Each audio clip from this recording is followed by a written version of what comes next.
Social selling. C'est-à-dire qu'elle gère 45 clients et lorsqu'elle a fait passer ces 45 clients, elle a vu que certains ont connu une augmentation de quasiment 50% de leur conversion incrémentale, d'autres au minimum de 5 à 10% et finalement la moyenne se trouvait autour des 11%.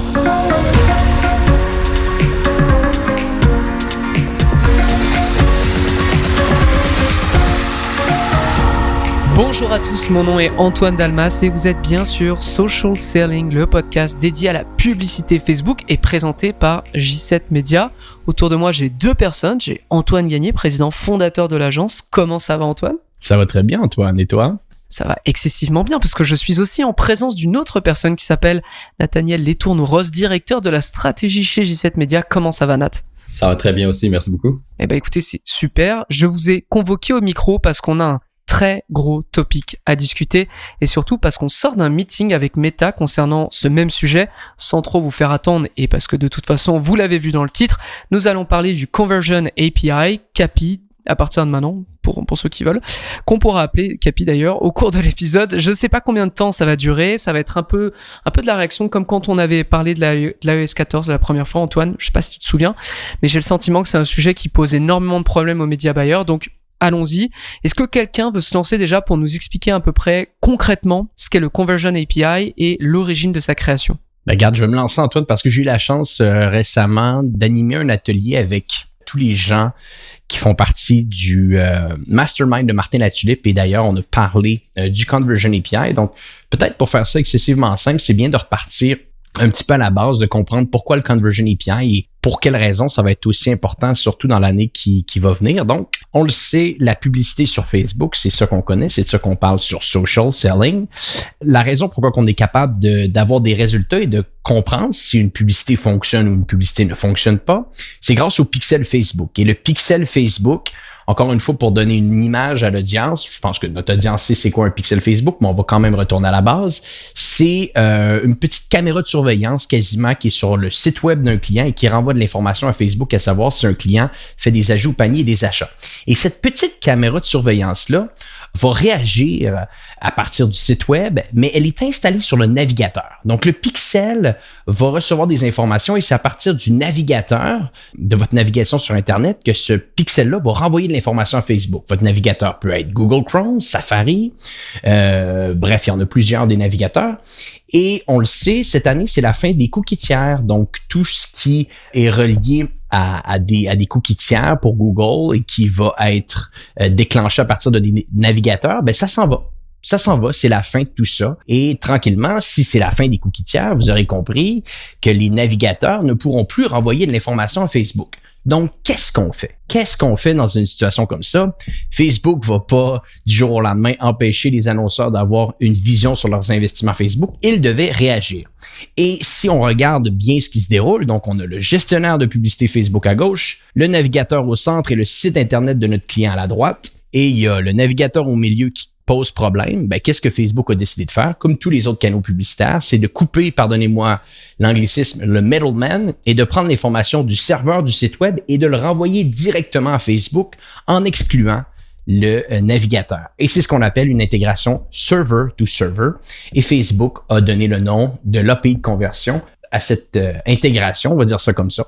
Et c'est ça le Conversion API. Et ça devient primordial si on veut continuer à avoir des résultats avec Facebook. Et on le voit avec nos clients. Les clients qui ont le Conversion API qui est bien installé ont davantage de visibilité sur leurs résultats que ceux qui ne l'ont pas. Exactement, ça c'est quelque chose, pour les résultats on va en parler un petit peu plus tard, mais on va continuer un peu dans l'intégration parce que c'est aussi quelque chose qui a l'air de poser problème. Je me tourne vers toi Nathaniel parce que tu gères pas mal l'intégration du Conversion API chez nos clients. C'est quoi la méthode la plus simple que tu as découverte et que tu utilises à l'heure actuelle? Définitivement, la méthode la plus simple qu'on peut utiliser, c'est ce qu'on appelle les Partner Integrations. Donc, c'est vraiment des intégrations qui ont été créées par des partenaires de Facebook, probablement en collaboration avec Facebook. Donc, c'est tout simplement des API qu'on peut intégrer directement sur des plateformes.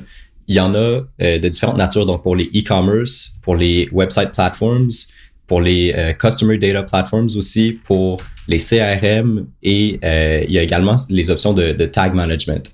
Donc, ces intégrations natives-là sont hyper faciles à intégrer. On parle en général de 2 à 5 minutes Il y en a une notamment pour Shopify qui est excessivement simple à installer. On pourra peut-être mettre un petit tutoriel vidéo dans les notes du podcast. On parle vraiment d'un processus de 2 à 5 minutes qui se fait directement sur Shopify et qui requiert aucune connaissance technique profonde ou de connaissance de coding. Donc, ces intégrations partner-là sont définitivement les plus faciles à utiliser. Il y en a pour BigCommerce, il y en a pour Magento, il y en a pour WooCommerce, Ticketmaster, HubSpot, etc. Là, il y a vraiment une galerie, en fait, avec toutes les partner integrations qu'on peut trouver sur le site de Meta, qu'on pourrait également mettre dans les notes. Donc, si jamais vous avez la chance que votre plateforme, le site web, en fait, la plateforme qui host votre site web fait partie de ces partner integrations-là. Donc, vous avez l'opportunité d'intégrer le Conversion API sans souci en l'espace de 2 à 5 minutes avec un processus hyper simple qui ressemble vraiment à intégrer n'importe quel API. Là, honnêtement, ça requiert absolument aucune connaissance technique. Donc, ça, c'est clairement la méthode la plus simple. La deuxième méthode, qui est également fait partie des partner integrations, qui a été développé comme un API par Facebook. Ça s'appelle le Conversion API Gateway. Puis c'est tout simplement une méthode assez simple qui, encore une fois, ne requiert pas de codage dans votre site web, qui permet de passer par les serveurs de Amazon Web Services pour générer le Conversion API puis l'intégrer et pouvoir utiliser le serveur de AWS pour renvoyer les événements et les données de votre site web vers la plateforme de Meta. Donc, cette intégration-là, qui est peut-être un tout petit peu plus complexe que les partner integrations, se fait quand même relativement très bien et requiert pas de connaissance de codage ni rien. Ça ressemble le processus un peu à la méthode d'intégration d'un pixel sur un site web. Donc, ça se fait là, à travers l'outil de Event Manager sur Facebook qu'on retrouve dans le Business Manager. Le processus, en fait, a été créé pour que littéralement, Facebook vous accompagne dans l'intégration. Il vous montre étape après étape exactement ce qu'il faut faire. Ça vous ouvre les pages automatiquement auxquelles il faut que vous accédiez. Donc, honnêtement, là, c'est super simple. Un processus d'environ 20 à 25 minutes, je dirais, pour quelqu'un qui ne se connaît pas vraiment en intégration d'API. Puis, il y a encore une fois là, vraiment un resource page qui a été fait sur Meta avec à peu près une dizaine d'étapes super simples à suivre qu'on pourra encore une fois mettre dans les notes du podcast.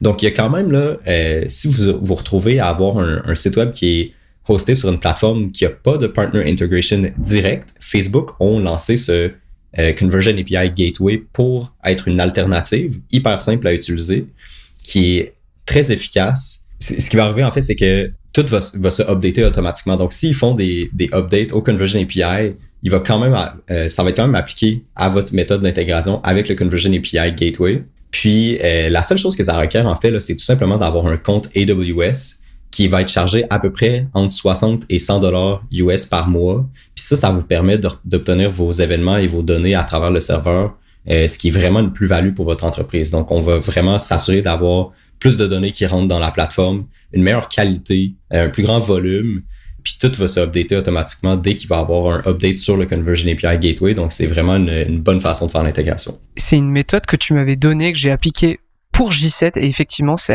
allé assez vite, parce que J7 Media est évidemment pas un Shopify, vous en doutiez tous. C'est super rapide, c'est assez simple.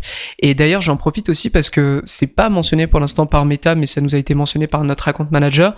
Mais il travaille à l'heure actuelle à vous proposer un autre serveur que Amazon, c'est-à-dire que bientôt on pourra espérer pouvoir se créer justement un compte chez Microsoft Cloud et Google Cloud aussi. Donc pour l'instant c'est que AWS, mais évidemment ils vont proposer d'autres services. D'ailleurs, ce qui a été assez intéressant, c'est que notre account manager nous a aussi expliqué que pour certains types de clients, il y avait une intégration qui était plus intéressante, et elle parlait notamment des lead gen, et elle disait que Zapier, donc le SaaS qu'on utilise tout le temps pour connecter d'autres services qui peuvent pas se connecter ensemble, Zapier s'en occupe, et il disait que pour des lead gen, Zapier était même plus indiqué. Est-ce que vous voulez en parler là-dessus? Ouais, moi je peux peut-être rebondir là-dessus. En fait, c'est que il faut comprendre que le Conversion API Gateway, c'est une solution très simple, assez efficace, mais qui a quand même ses limites. Donc, quand on parle de lead generation, souvent, on va demander à un système de renvoyer plus de données vers la plateforme Meta que dans un contexte de e-commerce où les données et les événements sont assez simples et limités en termes de quantité. Si on veut renvoyer beaucoup d'informations sur le lead en tant que tel, et sa qualification, à ce moment-là, le Conversion API Gateway est peut-être pas la meilleure option parce qu'on va être limité en termes de quantité de données qu'on peut renvoyer vers Meta. Donc, dans cette optique-là, il y a 2 solutions qui se présentent à nous. Clairement, Zapier peut en être une. Ça va permettre tout simplement d'avoir beaucoup plus de données qu'on peut renvoyer vers la plateforme, un plus grand volume. Sinon, il y a toujours l'option de faire ce qu'on appelle le Direct Integration. Donc, c'est vraiment, là, ça demande des compétences de développeur. Il faut être capable de coder. Ça va prendre beaucoup plus de ressources, beaucoup plus de temps, mais ça va nous permettre de renvoyer une quantité, à mon avis, infinie de données vers la plateforme Meta. Même chose pour Zapier. Par exemple, Zapier, le downside, encore une fois, là, ça va être que c'est assez coûteux comme méthode versus le Conversion API Gateway. Donc, il y a vraiment comme un choix à faire en fonction de notre réalité d'entreprise puis la quantité d'informations qu'on a besoin de renvoyer vers Meta. Les options sont vraiment les intégrations partner. Si vous avez la chance d'en avoir une, il va probablement en avoir d'autres qui vont être développées. Donc, ça vaut peut-être la peine de faire des recherches sur l'état du développement des partner integration pour votre site web en tant que tel. Il y a le Conversion API Gateway qui a le downside d'être un peu limité en termes de quantité qu'on peut renvoyer vers la plateforme, la quantité de données.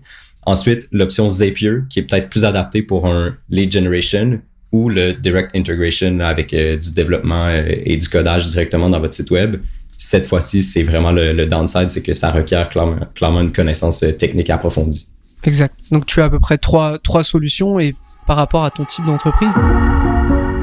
Est-ce que vous investissez plus de 10 000 $ par mois en publicité Facebook et vous sentez que vous avez atteint un plateau? Est-ce que vos ventes ont totalement plafonné depuis la fin du confinement? Vos retours sur investissement sont moins au rendez-vous et vous ne savez plus où donner de la tête? Si c'est le cas, on vous comprend car ça nous est arrivé nous aussi. Juste après l'arrivée des changements de Apple avec iOS 14, automatiquement on a senti un impact sur les résultats de nos campagnes. On a dû réagir rapidement et trouver des solutions pour nos clients et la seule manière d'y parvenir a été de tester des nouvelles approches encore et encore. À chaque semaine chez J7 Media, nos media buyers se challenge à l'interne avec leur stratégie et on veut vous faire bénéficier de cette expertise. On veut diagnostiquer votre situation pour vous donner les meilleurs conseils sur votre entreprise. Donc, si vos résultats sont plus complexes en ce moment et que vous investissez au moins 10 000 $ par mois en publicité Facebook, on vous invite à remplir un formulaire de diagnostic au j7media.com/diagnostic. Donc, je le répète, j7media.com/diagnostic. Et on répète, le diagnostic est 100% gratuit. De retour à l'épisode en cours. Antoine, je me tourne vers toi cette fois parce qu'on va parler un peu des résultats de l'après Conversion API. Pendant la présentation, notre account manager nous donnait un chiffre assez vertigineux concernant l'augmentation des conversions incrémentales lorsqu'on passe d'un pixel au Conversion API, c'est-à-dire qu'elle gère 45 clients et lorsqu'elle a fait passer ces 45 clients, elle a vu que certains ont connu une augmentation de quasiment 50% de leur conversion incrémentale, d'autres au minimum de 5 à 10% et finalement la moyenne se trouvait autour des 11%. C'est pas rien quand même, certains annonceurs pourraient vraiment voir leurs résultats radicalement partir à la hausse. Et ce n'est que le début. C'est que le début également parce que présentement, on continue pour la majeure partie des gens qui font de la publicité sur Facebook à recevoir les résultats du pixel. Le pixel est de moins en moins fonctionnel, donc automatiquement, les résultats vont aller à la baisse. Et par extension, les résultats avec le Conversion API, eux, vont simplement aller à la hausse parce qu'ils vont avoir une donnée qui est un petit peu plus adéquate. Donc, on enregistre le podcast au mois de février aujourd'hui, 11% en moyenne. Je serais pas surpris que d'ici quelques mois, ces pourcentages-là soient encore plus élevés. Et je pense que c'est ça que les gens doivent comprendre aujourd'hui, c'est que c'est plus simplement, en plus d'être un signal d'alarme, là, dans le sens que c'est le temps là, de sonner la cloche, parce que si ce n'est pas installé d'ici les 10 prochains mois, il y a des excellentes chances que vous ne puissiez plus voir vos résultats sur Facebook. Donc ça, c'est de 1. Mais de 2, personne ne va dire non en ce moment à obtenir plus de résultats dans son gestionnaire de publicité Facebook. Donc je pense que pour ces 2 points-là aujourd'hui, si c'est pas assez pour vous convaincre de l'installer, là, je sais pas qu'est-ce qu'il va vous falloir de plus, là. Bah, clairement. Et d'ailleurs, on a posé la question parce que donc tu l'as effectivement dit. Tout dépend de la qualité de votre intégration de pixels déjà, parce que il peut y avoir une intégration qui est moins bonne, mais aussi plus vous attendez, plus l'écart va être important lorsque vous allez passer sur le Conversion API. On a aussi parlé des match scores. Vous savez, c'est ces petites notes de 1 à 10 qui sont à côté de vos events une fois que vous avez passé, que vous êtes passé sur le CAPI dans le gestionnaire des événements. Est-ce que vous voulez en parler de ça parce qu'on l'a abordé? Nathaniel? Donc, le match score, de ce que j'ai compris que c'était... Bon, donc, il y a clairement quelque chose à considérer dans tout ça, là, c'est que en ce moment, la manière que ça va fonctionner, c'est que le pixel et le Conversion API vont tous les deux fonctionner en même temps. Donc, il va vraiment avoir deux méthodes qui vont renvoyer les données de votre site web vers la plateforme Facebook. Antoine l'a expliqué un peu plus tôt, le pixel, ça va être vraiment cookie-based.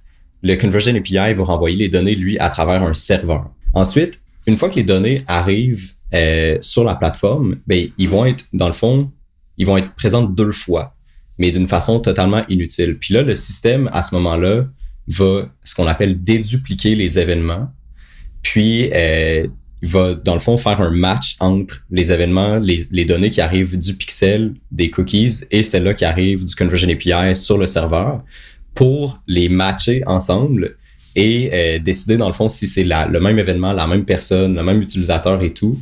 Puis, en fonction de cette qualité-là de matching, elle va nous donner un score sur la plateforme.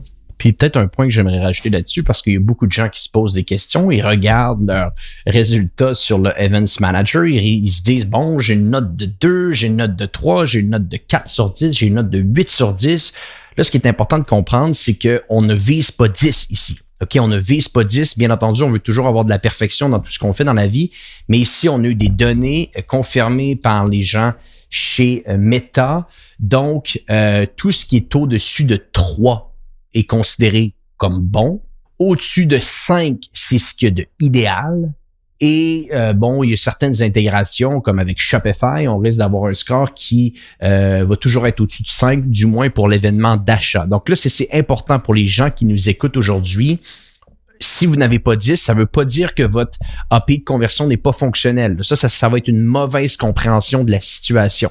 Il faut avoir des scores. Si on est capable d'avoir des scores entre 4 et 6 selon les différents événements, notre intégration selon les gens chez Meta, elle est bonne. Donc ça, je pense que c'est important pour les gens aujourd'hui de bien comprendre cette donnée. D'ailleurs, tu peux améliorer ton match score, parce qu'on a évidemment posé la question, et il y avait 2 solutions pour cela.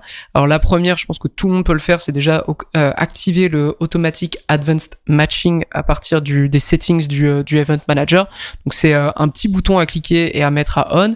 Évidemment, c'est collecter le plus d'informations et les informations qui sont les plus susceptibles d'aider Facebook, c'est-à-dire l'adresse email, le téléphone, le nom, le prénom, la localisation de la personne. Ce genre de choses peut vous aider à augmenter votre match score, mais après, il y a un truc qui vous donne d'office 1.2, quelque chose comme ça, c'est si sur votre site, les gens peuvent s'inscrire avec leur compte Facebook. Si vous avez une intégration native avec Facebook, c'est-à-dire je crée mon compte avec Facebook, bah tout de suite, tout ce qui va se passer sur votre site, Facebook sera au courant et du coup pourra vous donner les meilleurs résultats. Effectivement, ça c'est un bon point.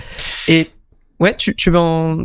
J'allais enchaîner sur ton dernier point que ouais. Je pense qui est vraiment, vraiment intéressant. Et c'est ce que j'ai trouvé de plus intéressant dans la présentation. C'est le Conversion Lift Test. Et messieurs, si vous voulez rajouter des points par rapport à ça, n'hésitez pas. Mais il faut que les gens comprennent une chose aujourd'hui, c'est que la vérité, c'est que mettant tout ce qui se déroule au niveau de l'information qu'on nous envoie, dans le gestionnaire de publicité Facebook, on va simplement vous montrer l'information qu'ils ont le droit de vous montrer. Exact. Qu'ils ont le droit de vous montrer. C'est-à-dire que des lois, ou du moins il y a des intégrations qui ont été intégrées avec iOS 14, avec tout ce qui se déroule sur les cookies tiers. Et pour ces raisons-là, il y a beaucoup d'informations qu'on n'a pas le droit de voir. Mais cette information-là existe. Cette information-là existe. Donc, quelqu'un qui achète votre produit, mais qui a dit non à iOS 14, Facebook n'a pas le droit, ou plutôt Meta n'a pas le droit de vous le montrer dans le gestionnaire de publicité Facebook, mais ils ont l'information. Ils ont l'information et la vérité, c'est que si ultimement vous voulez avoir vraiment une bonne compréhension de vos efforts publicitaires sur la plateforme de Meta, la seule manière d'y arriver, ça va être avec ce qu'on appelle les conversion lift tests. Et on en a parlé souvent dans le passé. Mais là, il y a des nuances. Là, il y a des nuances qui s'intègrent ici. La nuance numéro 1, c'est que les conversion lift tests, maintenant, peut-être pour remettre un petit peu de contexte à l'audience, c'est quand on fait des tests, on lance des publicités, il y a une certaine audience qui reçoit la publicité, il y a une autre audience qui ne reçoit pas la publicité, et à la fin du test, on regarde le niveau d'achat supérieur qui a été fait sur l'audience qui a reçu les publicités comparativement à l'audience qui n'a pas reçu les publicités. Et à partir de là, on est capable de faire une analyse à savoir si nos publicités ont eu un impact positif sur notre entreprise. Ceci étant dit, maintenant, le conversion lift test, maintenant, si on veut le faire, comme je l'ai dit, point 1, tu es obligé d'avoir l'API de conversion. Et point 2, ce qui est fantastique, c'est que quand tu vas faire ces tests d'API de conversion-là, les résultats finaux que tu vas avoir vont être également sur les gens qui ont opt-out sur les publicités. Exact. Et c'est 100% légal dans la manière que on ne pourra pas savoir quelle date la personne a acheté avec un conversion lift test. On ne pourra pas savoir qui a acheté. On ne pourra pas savoir si c'est un homme ou une femme. On n'aura aucunement ces données-là. On va simplement avoir une donnée holistique si notre investissement de pub avec les gens qui ont opt-in et les gens qui ont opt-out a généré des résultats pour notre entreprise. Et ça, c'est ce qui m'a vraiment impressionné pendant cette rencontre-là. Je ne m'y attendais pas. Donc, pour les gens là, qui veulent savoir à quel point vos campagnes de publicité Facebook ont des impacts, tout va se dérouler avec le Conversion Lift Test. Mais petit bémol ici à savoir, vous ne pouvez plus les faire tout seul. Les Conversion Lift Tests, vous avez besoin d'un partner manager chez Facebook. D'où la raison de travailler avec une entreprise comme J7 Media. Donc, si vous voulez en savoir plus, allez jeter un petit coup d'œil sur notre site web. Peut-être qu'on peut être un bon fit et on pourrait travailler ensemble. Ah, clairement, t'as effectivement tout dit. Le Conversion Lift Test, c'est quelque chose qu'on utilisait énormément auparavant et qu'on ne pouvait plus utiliser à cause de l'App Tracking Transparency d'Apple parce que l'outil s'est vu retirer. Et quand ils nous ont expliqué ça, moi personnellement, je me suis dit, ça y est, c'est l'oasis dans le désert. C'est-à-dire qu'on a un désert de données un peu, on a beaucoup moins de données qu'avant. Et là, Facebook dit, OK, je peux vous partager ces données, mais que si vous faites ça. Et effectivement, ça va changer la donne parce que si tu le fais assez régulièrement, tu sais que ce que tu fais sur Facebook derrière a du poids. Plus que ce que te dit l'Ads Reporting. Donc c'est hyper intéressant et j'ai vraiment hâte qu'on puisse lancer ça rapidement d'ailleurs. Je sais pas si Nat, toi tu vas t'en occuper pour tes clients, tu penses?